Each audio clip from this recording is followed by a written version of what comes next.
Hi all, now I am going to explain the Newton's laws of motion.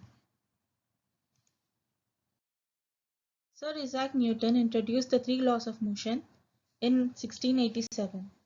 Newton's laws of motion, relations between the forces acting on a body and the motion of the body, first formulated by English physicist and mathematician Sir Isaac Newton. Newton's first law of motion.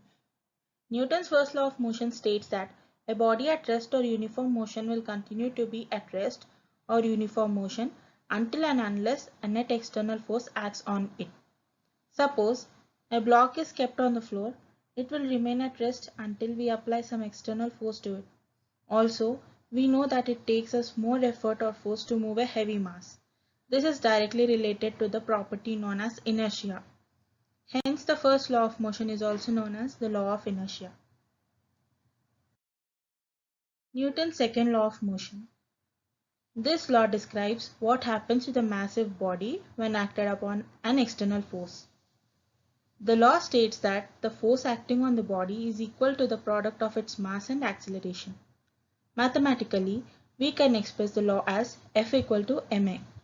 F stands for force, m for mass, and a for acceleration. Newton's third law of motion. This law states that for every action, there is an equal and opposite reaction.